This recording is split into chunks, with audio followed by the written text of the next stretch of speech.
père veut planter un couteau dans le ventre de votre mère enceinte, et là, vous vous dites « jamais comme maman ». Ouais, là, ça a été pour moi quelque chose de déclencheur. La scène s'est figée dans ma mémoire. Et c'est là où je me suis dit, mais je peux pas faire ce choix de vie. Vous avez quel âge à l'époque? 7 ans, c'est l'âge que j'ai sur la couverture. Ouais. Comme vous, jamais comme maman. Oui, c'est quand même étonnant que vous ayez attendu autant de sévices. Je veux dire, pourquoi juste ce coup-là? Alors qu'on vous frappait, qu'on vous violait, il y a quelque chose de plus qui a été un déclencheur. Ce que vous comprenez pas, c'est qu'on vit cloisonné dans un monde où c'est une réalité psychique. Mais il y a l'école. Mais l'école, mais c'est filtré. Notre vision du réel, elle est complètement filtrée. À 7 ans, je peux pas me dire « Oh, je vais courir dans la rue parce qu'ils sont méchants ou on me tape ». Ça n'est même pas imaginable. Non, mais on parle aux autres gosses de 7 ans. Non, on ne parle pas aux gosses de Satan, non, justement. Non, on ne parle pas. Effectivement, c'est dur de se rendre compte que l'on vit un cauchemar quand on est né dans le cauchemar. C'est ça votre problème, en fait. Oui, parce que c'est une réalité qui s'impose à vous.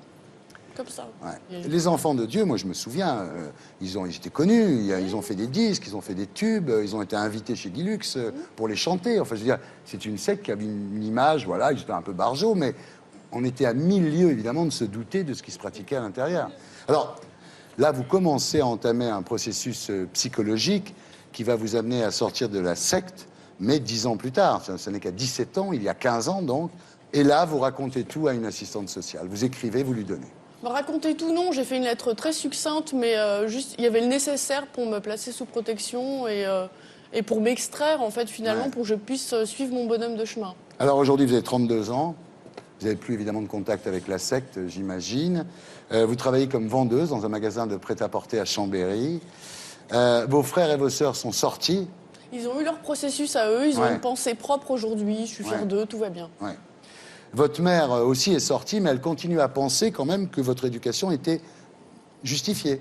Ah, il n'y a pas de retour sur l'expérience du passé. Pour elle, c'était la volonté du Seigneur. Alors, votre beau-père a disparu, papa a disparu, Daddy, votre père biologique, lui, s'est foutu une balle dans le caisson il y a 9 ans. Et vous n'avez, dites-vous, aucun problème avec les hommes après tout ça? Il faut faire la part des choses. J'ai écrit mon livre justement pour parler de cet enfant dans une secte. Et c'est vraiment l'objet du livre, c'est ça, c'est extérioriser mon expérience. Mais aujourd'hui, je suis une femme libre, j'espère. Voilà, donc je suis à même de décider. Voilà, je ne subis pas. Ouais. Alors, vous voulez fonder une famille, mais avec un vrai papa et une vraie maman, vous? Oui. Ouais. Et le gourou, qu'est-ce qui est devenu alors? Il est mort également, mais la secte continue de perdurer avec sa compagne qui s'est mise avec un acolyte et ça continue. Donc la secte a été dissoute en 78, elle a continué sous le nom de la famille, famille internationale. Aujourd'hui, après un témoignage comme le vôtre, comment peuvent-ils continuer? Personne ne porte plainte.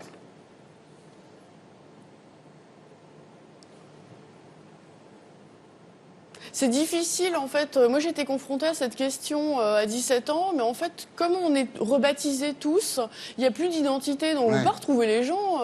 Vous n'avez pas envie de les envoyer au tribunal?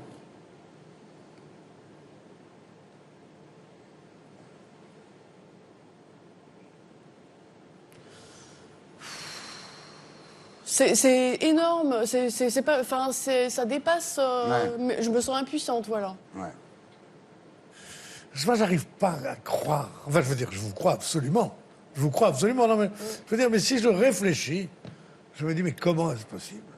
Je conçois qu'il peut y avoir de la pédophilie, un coup de folie, je conçois, c'est condamnable, ignoble, mais que ça puisse durer, que ça puisse s'institutionnaliser, même au sein d'un petit groupe, que ça puisse continuer, que les gens ne sont pas... En plus, ils ne sont même pas cloîtrés. Elles peuvent sortir pour aller justement se prostituer, tout ça.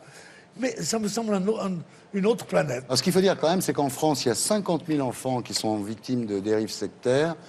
dont 5000 particulièrement en danger. C'est des chiffres qui viennent de Miviludes, donc c'est pas du baratin. Mais vous, ce qui vous échappe, vous, les gens normaux, c'est le phénomène d'emprise mentale. C'est pour ça aussi que la Miviludes a fait ce guide de protection des mineurs et qu'il y a des gens qui réfléchissent, comme le CCMM, le Centre contre les manipulations mentales, qui réfléchissent au processus d'emprise. Quand vous dites les gens normaux, vous vous considérez comme un normal?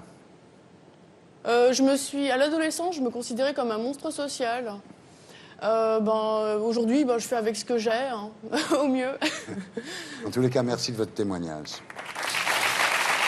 Voilà, c'était Salut les Terriens, avec Gisèle Halimi, présidente de l'association Choisir la cause des femmes, Olivier Besancenot, porte-parole du nouveau parti anticapitaliste, Benjamin Lancard, conseiller régional Île-de-France et président des Jeunes Populaires, Pierre Bénichou,